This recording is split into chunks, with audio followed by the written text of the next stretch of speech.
You may remember watching Chelsie Hightower's iconic performance of Bleeding Love on Fox's hit television show, So You Think You Can Dance. You know, the one with the briefcase. You may have even voted for her all night long. But today, I talked with Chelsie about the anxiety she faced when the cameras were off. Chelsie Hightower won her first dancing national title when she was 11 years old.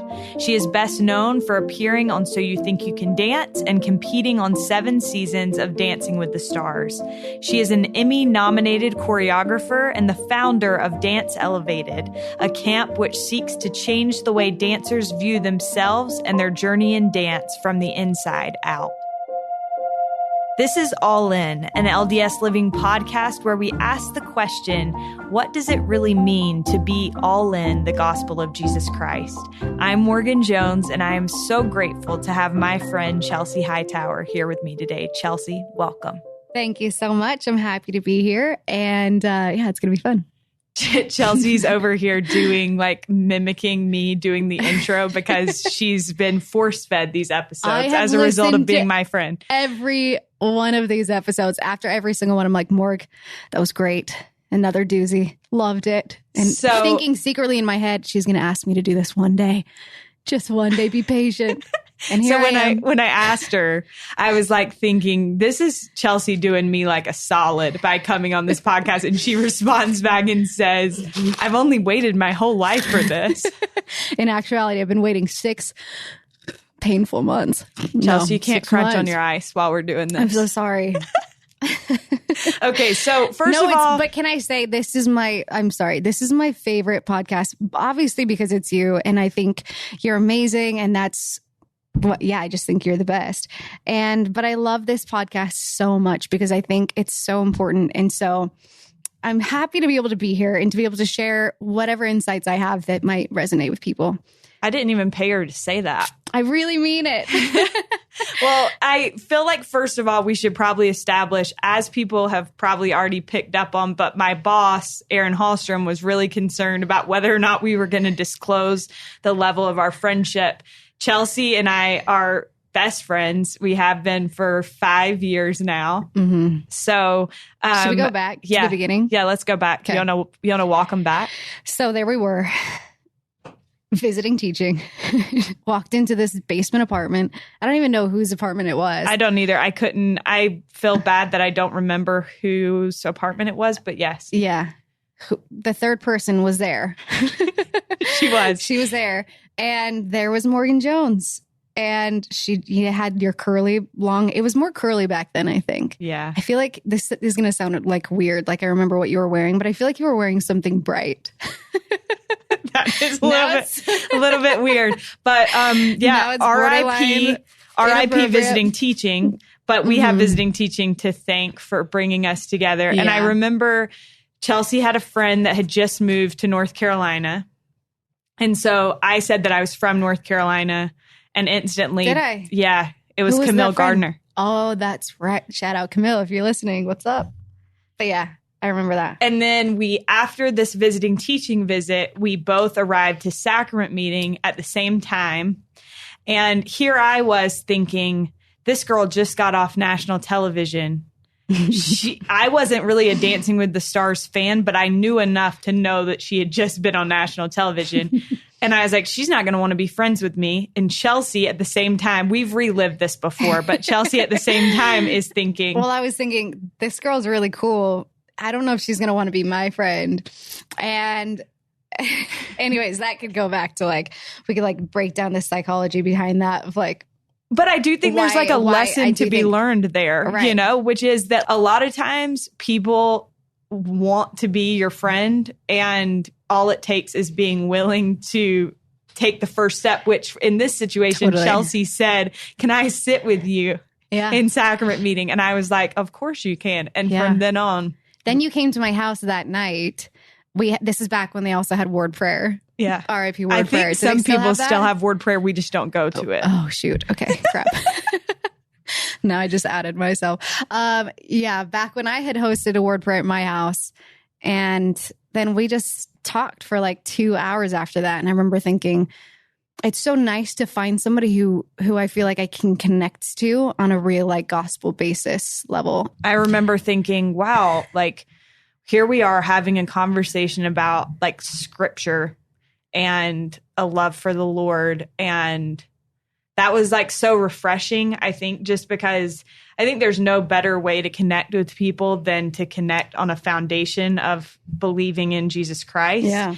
And the cool thing with our friendship has been that that's kind of been the foundation all along. And so Chelsie and I do have some things where we're the same, like our faith is very important to both of us, but we also have some things where we're pretty different. Yeah, pretty different, like scheduling things. Chelsea's always late. I'm always late. I'm always on time. Yeah. But it's good for me because it does help me to like think about, okay, I need to be more on time. Like I need to like, except for dinner the other night, I know I was 15 minutes late, but then there are other things really where I've learned a ton from Chelsie. And so I just am so excited for listeners to have the opportunity to get to know you today through this conversation, hopefully. So thank you. It's an honor to have this chance to introduce listeners of this podcast to the Chelsie Hightower. Oh, thank you. I am stoked. I'm actually really excited to be here because the gospel it's one of the things I'm most passionate about. It's a vulnerable place to be sometimes, but yeah. Perfect. I love it. So I'm excited. First of all, just before we kind of dive into a deeper conversation, I'd love for those who are listening that aren't familiar with your background and your story, and which I feel like is kind of, it's a very faith promoting story just because you can kind of see God's hand throughout it. Can you give people just a little bit of background on you, Chelsea? Where you came from, the kind of family you grew up in, and then kind of how you started to have these incredible opportunities, the kind that little girls all over the world dream about having. Yeah. So I was raised in a family of 5 older brothers. People often hear that and they think, oh my gosh, you must have been so protected. And it was just the opposite. They saw me as their punching bag, as their person to practice their tackles on in the hallway. Yeah, no, but it was great. And I love them now. So yeah, so I was raised in a family that very much preached the gospel. I found this out the other day. Chelsea's family was like the family that sang in church together on a regular basis. So that gives you a little bit of a visual. Yeah, that's right. Little Chelsie, the only girl with a bunch of boys. That's right. We sang Families Are Forever. Families can be together forever. And me and my brother just completely missed our whole line. While I'm in my early years. Just didn't come in. The rest of my family's like, what was that? Anyways, great story.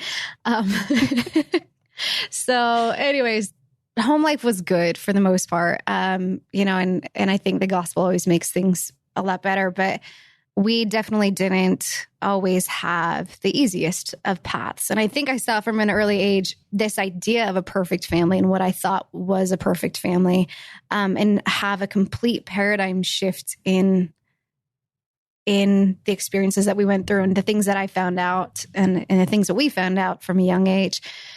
So it definitely wasn't this perfect Mormon family. And I'm grateful because of that, because it taught me the reality of God, and it taught me the reality of his love for us and what that actually means, and how that sustained me throughout the rest of my teenage years and into my career.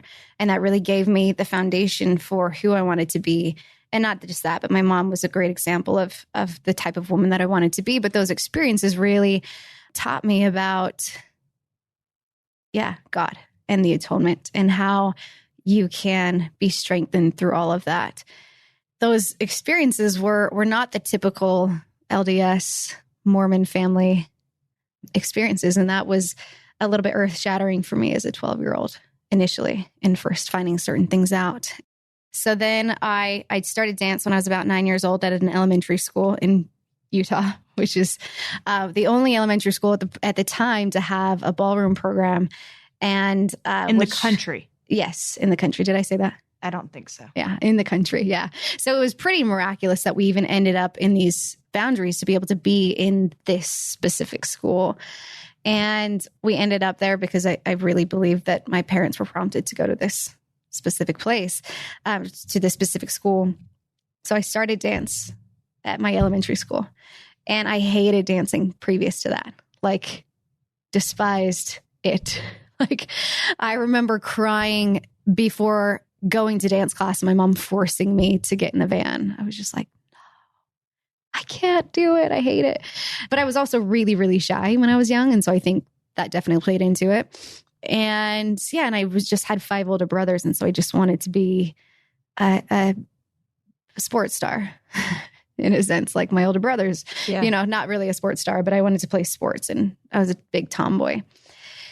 And so anyway, so fast forward, fell in love with dance. Several more opportunities were opened up for me. The place that I ended up attending, or when I first started jazz and ballet, was a studio that I ended up going to on a whim. I just had a friend that was going to dance auditions one day, and she was like, hey, come with me to dance auditions. And I was like, okay. Never had thought about it before in my whole entire life. At that time, my family really didn't have the type of money to be able to support that. But my mom let me do that. And then through that experience, I was able to train in some other styles. And then during that time, my mom forced me to stay in a BYU ballroom program, which I have nothing against BYU, but I just did not want to be doing ballroom at that time in my life because I just wanted to dance. And she forced me to keep my foot in the door. And she just said, I don't really fully understand why. You just need to. And I was like, fine. I guess I will. I did not want to at all. And then this family called BYU and they said, hey, we need a recommendation for a girl to come and to dance with our nephew, who we pay for all of his training for. And I remember thinking, his name is Keith Barton. Nice guy. Why is Keith Barton calling my mom? This is so weird. And they were pretty well known in Utah at the time because they were doing dance on a whole different level. We were all getting our dresses made by the neighbor down the street, and they were getting their dresses made in England and getting coaches from LA and New York. And so it was a pretty unique opportunity, and one for me to be able to walk into from coming from a home that did not provide those opportunities and was not even able to even start to provide or begin to provide those kinds of opportunities. To be able to have this opportunity was huge. And it was just something that I knew that it wasn't anything but God opening doors for me, Heavenly Father opening doors.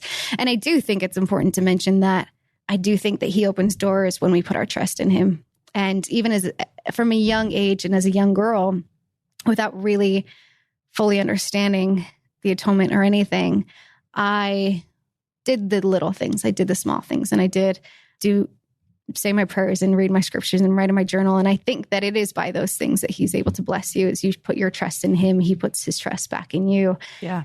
So there were good habits to build from a young age. And I believe that because of those things that He was opening doors for me to be able to walk through those doors and potentially lead to what I ended up doing later on. So I competed for the next 2 years in ballroom on a national and worldwide scale. It was both awesome and not awesome and treacherous at the same time.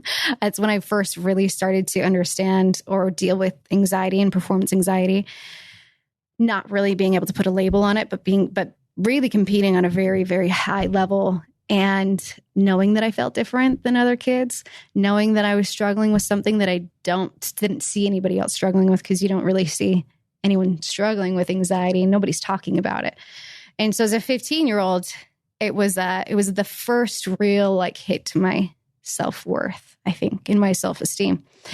Not really understanding what I was dealing with and feeling very isolated in that struggle, and still having to perform and compete on this high level, which I'm sure just added into it. But then fast forward, So You Think You Can Dance comes on air, and I was like, this is my chance. This is the thing. This is what I want to do. I didn't know if I wanted to dance ballroom professionally because it's a pretty harsh world. And it's a world that is pretty promiscuous, and it really doesn't align well with LDS standards. And up until that point, I was able to easily remain and hold my standards because I wasn't, and it's not that I wouldn't be able to at that level either, but I didn't know if I wanted that challenge. Right. In that space. It has to be something you want to take on. Right. Yeah. In that space. I didn't know if I wanted it enough to have to fight for that. And previous to that, there was plenty of those times where I had fought for, or not even fought, but I had the opportunity to stand up for my faith from a young age. And from, 15, 16, to be able to talk about my faith to people that I really looked up to and people who, were world champions and, in that realm. And I got that chance to be able to defend my faith, but I didn't know if I wanted to do that in that space, right? In a world champion ballroom space. So You Think You Can Dance comes on air, and I'm thinking, this is definitely my jam. Like, this is what I want to do. I've done all of the other styles. This is fantastic. Like, I love the other styles. I want to do more of the other styles, and I get to go on as a ballroom dancer. It's perfect. In my heart of hearts, I felt like it was what all of those doors had been open to me for. Yeah. And I still believe that. I still look back and I think, yeah, like it makes sense. And I got the opportunity to be prepared. I feel like I was prepared for that experience. And then how much more do you want to know? Do you want me to keep going? Yeah, keep going. You already know. You're doing a great job telling it. So I went on to So You Think You Can Dance. And it was everything my heart dreamed of and more. I absolutely loved it. It was the best experience of my life. And I do think that so much of it was because of where my mindset was at, where my faith was at, how much I relied on Heavenly Father through every single step of that process. Like I had said previously, I'd had some major performance anxiety and issues with performance anxiety. And knowing that if I was going to be on So You Think, that I would have to learn how to overcome those things for that journey. And through the help of the Spirit and taking me kind of step by step, I was able to do that. I was able to go on to So You Think. And I felt like I had really overcome these major vulnerabilities that I'd had to be able to go on to that show and to be able to dance to my fullest. So I was stoked about that. Because you're like, I've beat it. Yes. I've conquered performance anxiety. Yeah. I've conquered anxiety in general. My confidence level was like at an all-time high because I was like, this is fantastic. I will never have to struggle with this ever again. This is so great. Anxiety, check. What else you got for me, life? Yeah. In my head. I'm ready for the next step, for the next hard thing. Like, bring it on. But then I moved out to LA. So I went through the tour for So You Think, moved out to LA. And pretty soon after that, I started feeling the anxiety coming back. And when you think you've overcome something and then it comes back, you just think you've lost. That's how I felt. I just felt like I had already lost. And I think that was a seed that was planted by the adversary to make me think that I would never have to deal with this again. Because look, I mean, logically, it's like, well, yeah, of course, like if your brain or whatever, your body chemistry is wired in that way, is it ever going to just going to be a one and done kind of thing? Well, there's always different circumstances in life, and you're always going to have to figure out how to handle that challenge in a different circumstance. And it could be the same exact challenge, but with different circumstances, you're going to have to learn how to conquer it again. Yeah. And I didn't understand that at the time. I thought, I've lost this battle with anxiety, And so I felt defeated immediately as soon as I started to feel it coming back. But I continued to move forward. But I think that there was a seed there that was like, I've already lost. And as much as I fight, I'm still going to lose eventually, which is a really terrifying thought. Yeah. You're just waiting for when I'm finally going to lose. Yeah. Right. And so that was like the beginning of the journey, of the real journey of the last 10 years of my life, in which I've learned so much more. But I think that through this secondary journey, I guess, or this journey in the last 10 years, I've learned a lot about what's real, what's realistic, what's not, and what it means to kind of break and be able to trust the journey that the Lord takes you on. I think when I had initially felt that, and this is right before I started Dancing with the Stars, when I initially felt that anxiety, I'd felt like everything I'd worked for had just been broken in a sense. And so I felt like I'd ruined my plan in a way. Here was this perfect plan in my head that like God had all these things in store for you and you had messed it up. Right. Yeah. Which is really, really, really intense. Yeah. And I can understand how intense that is. And there were several underlying things that were adding into that intensity that was also part of my childhood and part of this lack of foundation that I'd felt and part of, I've gone to therapy for like 5 years. Thank goodness. Hallelujah therapy. I love you. But that's really helped me to piece like many of these pieces together, and maybe we'll get to some of them. But there were several pieces that were going into it. But yeah, this idea that like I was working towards this plan and God had prepared me all along the way, and he'd opened doors and he'd done this and he'd done that. And then I'd done So You Think You Can Dance. And in my head, it was just supposed to keep going up from there. And it didn't work that way. And so for me, it felt like I had really messed up in that plan. And through that, just kind of started questioning everything, started questioning my whole foundation, started questioning, if there is not a God, what will I have? What will I have to fall back on? Because it felt like I wouldn't have anything. And even in that questioning, I think I felt like I had messed up, and I had felt shameful because I'd messed up, because I was questioning something that I once knew so strongly. And in my heart of hearts, probably did know. But anyways, yeah. Yeah. But I think that that's an important point to touch on, is that it's okay to have moments or long moments where we're questioning things, that it's okay to explore our faith and to not be afraid of that, but instead to embrace those as opportunities to draw closer to God and to figure out what we really do believe.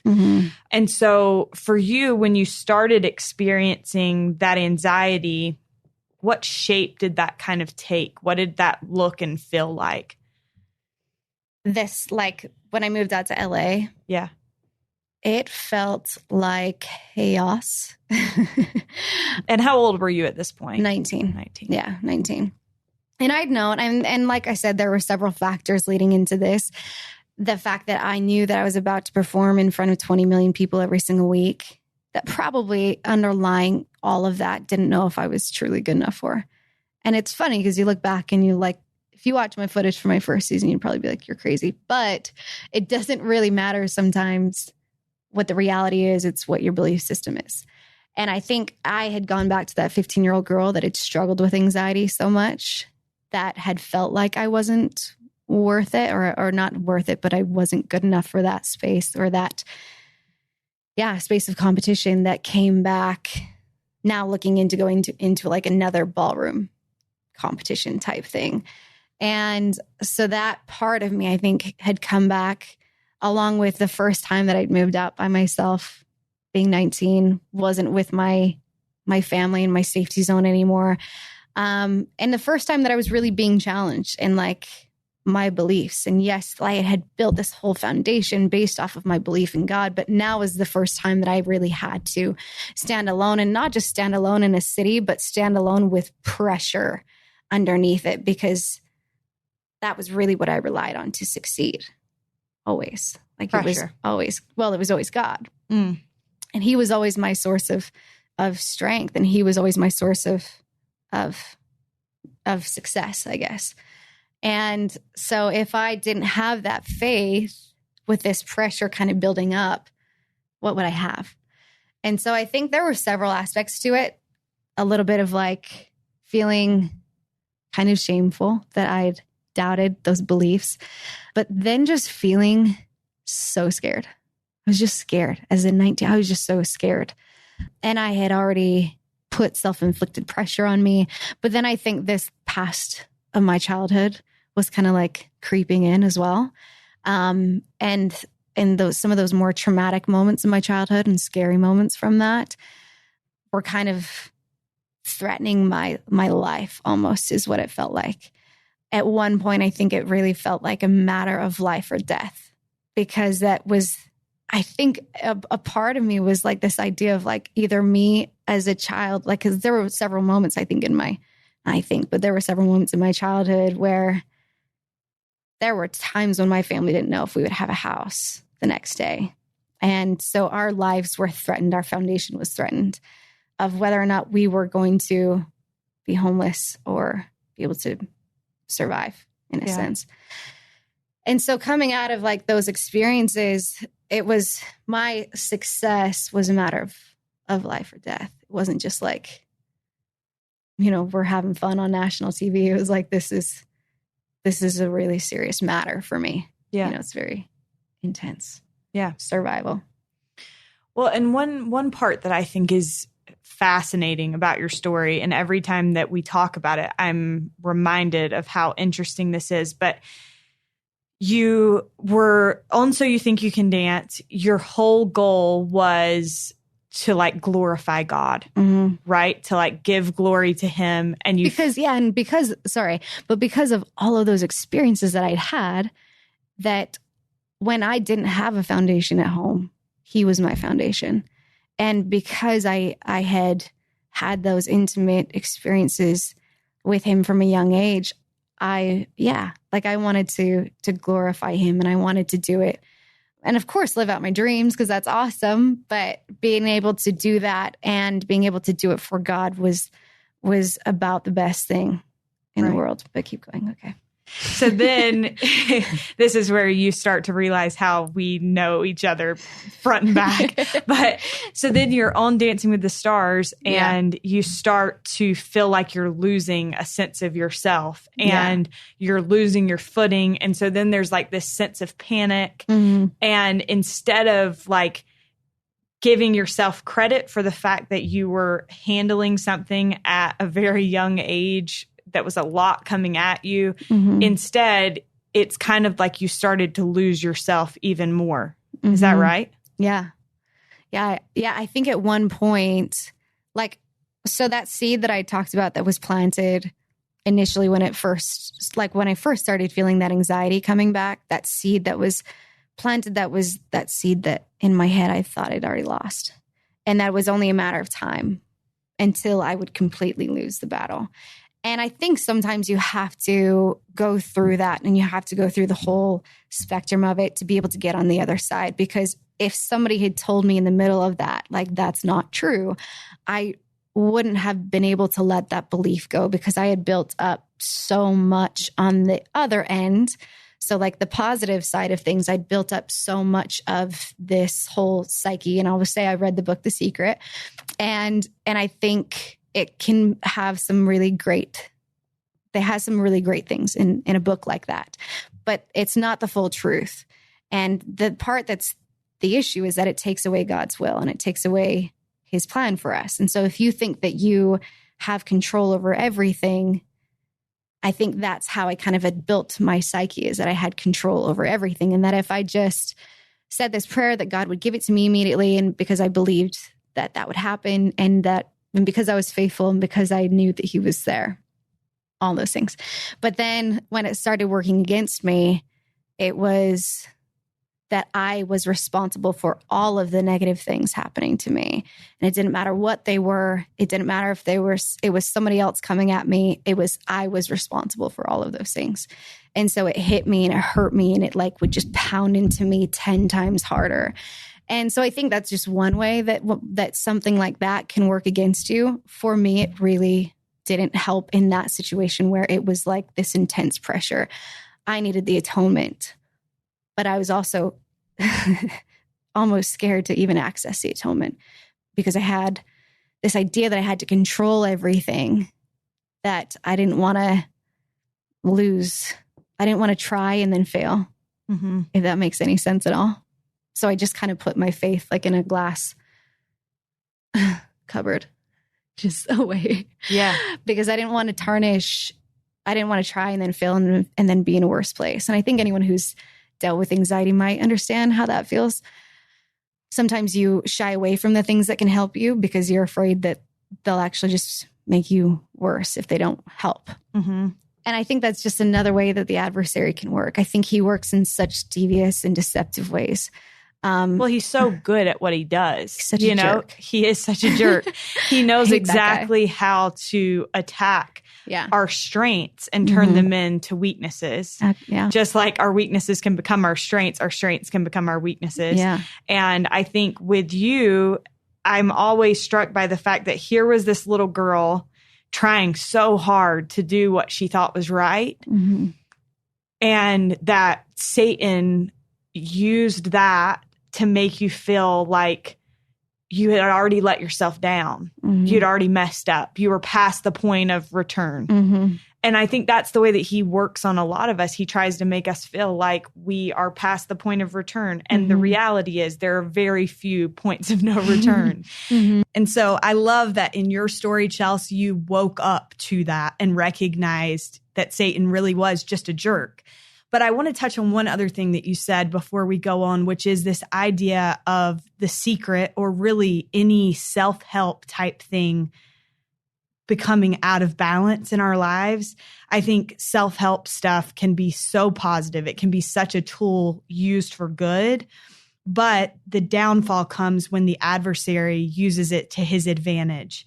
And so I just think it's so important that we recognize and are always aware of the balance in our lives and whether or not we're involving the Spirit in these things that we're doing to help ourselves.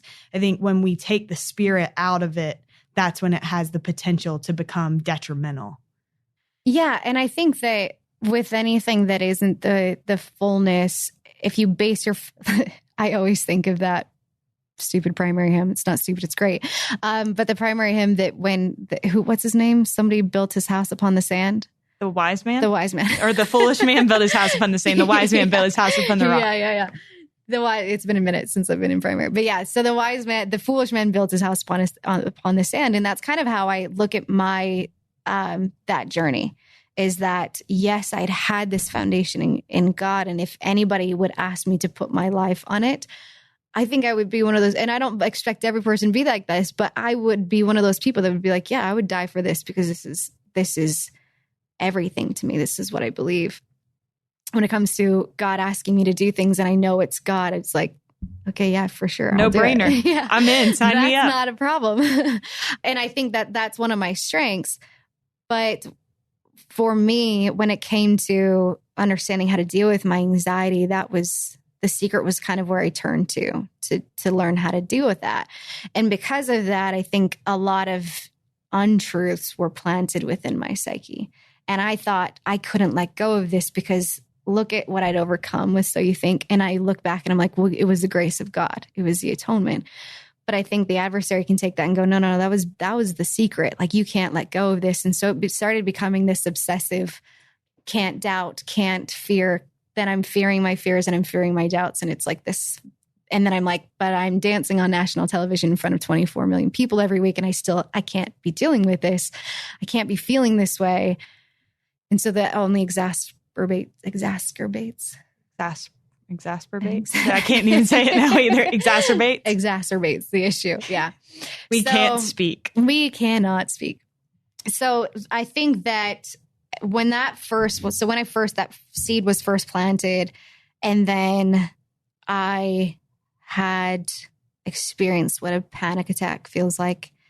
And that was pure terror. Like, if anyone's experienced a panic attack, you know what I'm talking about when I say you feel like you're going to die. And I went into my roommate's room that night, and this was probably 3 weeks before Dancing with the Stars started. And I went into my roommate's room with just on my hands and my knees. And I just thought that if something were to happen to me, this girl would have to take me to the hospital. She wakes up in her bed and she's like, hey, is everything okay? I'm like, yeah, I'm fine. I'm just having this faith crisis. Just go back to sleep in my head. But I couldn't explain that to her or what I was feeling, what I thought I was feeling. Yeah. Because she wouldn't understand. And anyways, it's kind of funny now looking back, but at the time it was not. Terrifying. Yeah, it was terrifying. But you feel like darkness is like closing in on you slowly. And if you don't get out of this space, that you could potentially die, is the intensity of the feeling. Right. And so that intensity was what was like, what's this like? You see what I'm doing? Yeah, I can't. We're Like playing charades right now. Like an animal. I got nothing. Just like creeping on me from behind, where it was like this feeling of what this like death feels like if I don't pull myself together. And that was, I think, the like cracking open period of like, this is when it felt like I just fully like broke. Right.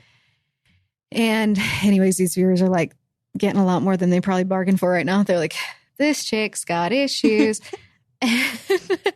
Anyway, so we've all got issues. I got issues.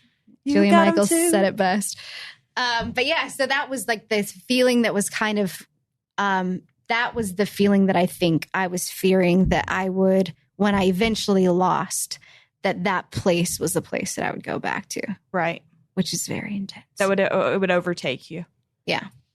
Yeah. It could. So we talked before we started this recording about how we want to make it very clear that this is still a process. Yeah. That it's not like So You Think You Can Dance, where it's like, I beat it. Yeah. You know, I am not. That anxiety is still something that you're dealing with and working through. But I do want to talk a little bit about some of the things that helped you come out of that. To get to a place where you're able to recognize, call it what it is. Yeah. Well, first we should recognize that I took those experiences, and like I had with every other bad thing that had happened in my life previous to that, and I was like, you know what, I'm going to use this as ammunition, and I freaking crushed my first season of Dancing with the Stars. You should go back and watch it. You and Ty. Maybe second, maybe third. Yeah. No, but yeah, I'll do that. You probably haven't even watched it, have you?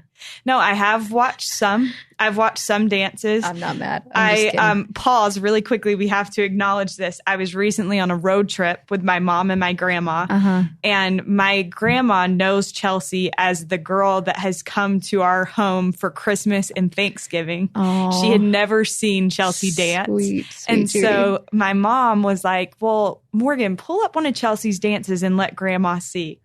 And my grandma could not get over it. She was just like, wow, that doesn't even look like the same person. But like Chelsie, when she gets in her element, I do think that's important to acknowledge. Even when you're dealing with these things, that doesn't mean that you can't turn it on and turn it off and do your thing on national television and then go home at night and struggle with these things. Yeah. So when I think the first few seasons, I had very much honed into all of the tools that had helped me in what makes a great performer, which is letting go of the uncontrollables and being able to release the pressure and being able to just focus all of your energy on, only the things that you really can control. And again, because it was a matter of life or death, I did it really, really well. And dancing like your life depended on it. Because it literally in my head at the time it was. And so it's not that those strengths were lost on me. It was just that there was this thing that was haunting me a little bit that I would at some point need to address. And so, yeah, I mean, I really enjoyed much of my first 3 seasons on the show. And I feel like I felt God in my life a lot. And I was able to rely on the strength of the Spirit. I think the biggest thing when I look back on my journey, and I'll go back to your question, is that, and it's kind of what I said initially, but it's that your life rarely ever goes as planned. I never saw myself on the national stage feeling those feelings. And I think just like I was always the type, and I am the type of person that I think will always figure it out.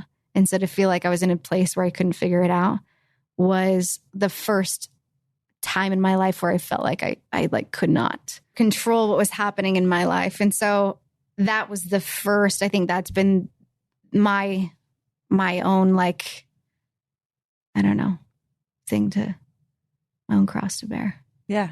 My own battle. For sure. But yeah. And your question, let's go back. Yeah. I was like, are we going to come back to that, or do you want me to ask it again? This is about to get really awkward. So I just, for the next, and like there were a lot of really great moments. And yes, I was dealing with this thing that was so unique and so different that I think that was part of the hard part, is that I felt very isolated in that kind of struggle, and then what I was dealing with and the different elements. And I think anyone can feel that way if you feel like you're dealing with something that nobody else can really relate to. That isolation can make that thing that much harder and scarier. And then it got to a point where I felt like because I would stop at nothing to make sure that I had accomplished what I wanted to accomplish. And I think that is another strength of mine, is that I will do things the right way. And I don't want to leave anything feeling like I could have done something more.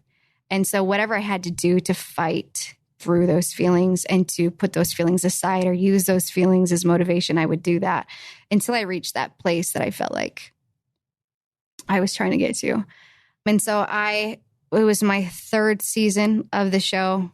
I was nominated for an Emmy along with Derek Cuff on a piece we co-choreographed together.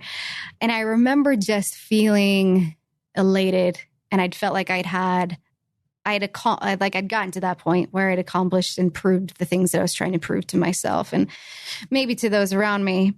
And I just felt so tired. I felt tired of feeling like I was pushing and pushing and pushing, and I didn't even know what I was pushing for, and what I was trying not to let this feeling come back. So I'd gotten to that point, and I was just tired. And I felt like for the next 2 years, I'd continued to dance on that show without really, with no real fuel, in a sense. Like I felt like I was kind of like this train that was moving forward because it was a lot of work, and you're having to push through a lot of pressure, and you're having to push through a lot of things. But like I didn't have the coal that was like driving me. Like it was just like going forward on an empty thing. Running on empty. Because I wouldn't give up. I'm resilient. If I've got anything going for me, it's resilience. I wouldn't give up no matter what space I was in. And I think that's what brought me to this next point, is when I was in New York. And at this point in my life, I had really lost, because I'd felt like I was just in this space where I'd felt like I'd lost touch with the spirit and the things that really made me who I was at my core, and the things that lost touch with just like God. Yourself. Myself. And God. Yeah. Yeah. All those things. And then obviously, like, you're in the entertainment world, which is, when you're in the heart of it, it takes that much more to fight against it, to stay to keep your, I'm being very not eloquent right now, but to try and hold your standards, and to try and keep your testimony. And I remember actually when I first moved out there, I talked to my bishop, and I was like, Bishop, I'm feeling anxious, and I'm feeling this anxiety, and I'm just scared. And I remember him saying to me at the time that it takes a really strong person to go into the entertainment world and come out the other end a stronger person. And in my head, I was like, that's me. Like I believed I had that type of strength. And so to be in this place where I had lost touch with that was devastating on many levels. And it felt like I lost touch with, who I was. And you felt like you had let yourself down. In big ways. Totally. So I was in a congregation in New York City and heard this man give this beautiful testimony about his conversion story.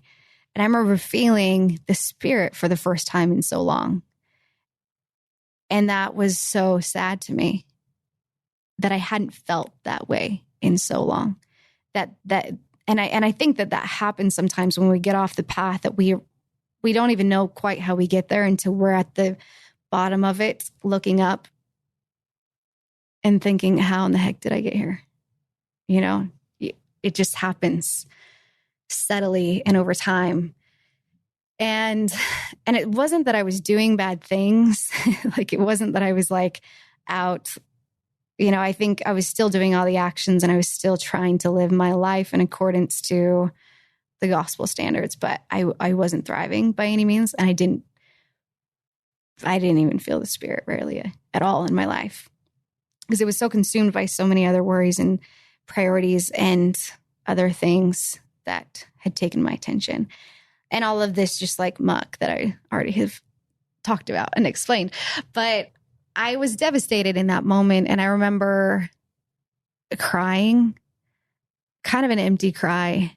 It was just like this, like tears falling down my face and still feeling the same way, but knowing that I needed a change, and knowing that something had to give at some point, because I could not continue to live the way that I was living. And in that just state of like, just in that state. And so I didn't know what it was going to take, but I prayed to Heavenly Father that if it was the career that He needed to take away from me, that He just needed to do it, because I didn't have the strength to walk away at that point. Because how can you walk away from an opportunity like that by yourself? And when my faith was already struggling so much, I just needed Him to take it from me. And I was very clear about that. It's just like, I just need you to take this if that's what this is going to take. And I cried some more after I said that. And I had two friends sitting next to me. I don't even know if they realized that I was, but it was after that started the path to get me out of that place. So I wasn't on the show the next season. Soon after that, I had met somebody that had inspired me to move home. It was a guy that I dated him for a few years, met Morgan Jones. That's a really important part of this timeline. Yeah, it is. Psych, it really is. Served in the Relief Society presidency. And it was just all of these little steps. And I think when I had felt so tarnished, or my faith and my spirituality was so affected by all of these things, that these just little things where I felt like the Lord was showing that He still trusted me meant so much to me. Like, it was like something as little as like you asking me to be in your Relief Society presidency. Like, that meant so much to me, because I had wanted to just know that He still trusted me, or I needed to know that He still trusted me and that He was still there. So it was just a bunch of little things that I could continue to speak on that continued to help me along this process. So listening to all of that, it's interesting, because they're all things that I've heard before, but there were different parts of the story that stood out to me more this time. Yeah. And one part was the conversation that you had with your bishop. Mm-hmm. And I got like full body chills just because I was thinking about it. And I'm like, sometimes I think we get caught up in like the short term of things. And we're like, okay, well, in this moment, I failed. Mm-hmm. But now looking at it, it's like you actually were that person. You know, you went to that place and you did come out on the other side. And maybe it took a little bit longer. Maybe it took a little bit of a detour. But I think that's the way that life works, and the way that God works in our lives, is that oftentimes it doesn't look exactly like we imagine that it would look. But we do make it out. And that is through the grace of God and through the grace of Jesus Christ. And so before I get to the last question, Chelsea, I just wondered, what have you learned about God and about God's love from this experience that you've described? That it's so much different than I thought it was. Growing up in the church and in Utah, I think you think that you earn His love by being righteous all the time, and by being that picture perfect Molly Mormon. It's not that I had that perfect family. I mean, if I went into my home life, that would be a whole different podcast. But I think in my head, it was like, well, I can't control somebody else's agency, but I can continue to be faithful always. I just think I never saw myself struggling with faith because it always was a strength of mine. And so to be battling and struggling with something that is your strength was a really hard pill for me to swallow and wrap my head around. And which is why I think I felt like I'd lost, because I thought that this was my battle and my weapon against the world. And this was my tool to success. And now I'm struggling with like the one thing that I knew that I'd had. And I think that I'd felt like, whether I could articulate it at that time or not, I'd felt like I'd lost God's like trust in me and his like love for me, which is crazy if I'm like talking to somebody else about it. Cause I'm like, what? That's so crazy. Like, of course he's going to love you always, but learning that his love extends to every person, no matter what. And no matter what they do, no matter what they say or the bad decisions they make, that love is endless, and that love will never fade. And so I think I learned, that his love is far different than I thought it was, in a very real sense of it doesn't matter how many times you've messed up or how, far you fall. That love is always there. Thank you. Yeah. Last question for you. Yeah. And this question is coming. I love this question. What does it mean to you, Chelsie, to be all in the gospel of Jesus Christ? I've obviously heard you ask this question on this podcast before because I'm your biggest fan, of course. And I've always thought that my answer would be different than what I feel it is now. And I feel like for me, what it means to be all in is to just hang on, is to stay in the boat. There's a really good talk about this, but that there might be times in your life, like 20-year-old me who felt like, or 19 or 18-year-old me who felt like I was crushing it in my faith, and who felt like putting the Lord first was easy and it was effortless. And how could I ever live my life in another way? But then there's going to be times in our lives where I think it's just going to take everything within us to just hold on. And I think it's just that commitment to holding on when things are hard. I feel like I'm like bearing my testimony right now, crying. But I think it's just it's just holding on no matter what you're going through or experiencing. It's just staying. Thank you. Yeah. Chelsie, it has been a delight to have you. So many tears. I'm over here crying too. That's what people can't see. This happens every time. Yeah. Well, it's what happens when you're interviewing with your best friend. Things just get real vulnerable. I just am so grateful to you. Thank you. Thank you for your example that a lot of people haven't had the opportunity to see on the level that I've seen it, but I am appreciative, and I hope that people got a small taste of just how wonderful you are. So thank you. Right back to you, Sister Jones. We are so grateful to Chelsie Hightower for sharing her story and experiences on this week's episode. For full transcripts of each podcast episode, plus related links and resources, visit www.ldsliving.com/allin. Thank you so much for your continued support and for all the love you've shown us. We'll be back with you again next week.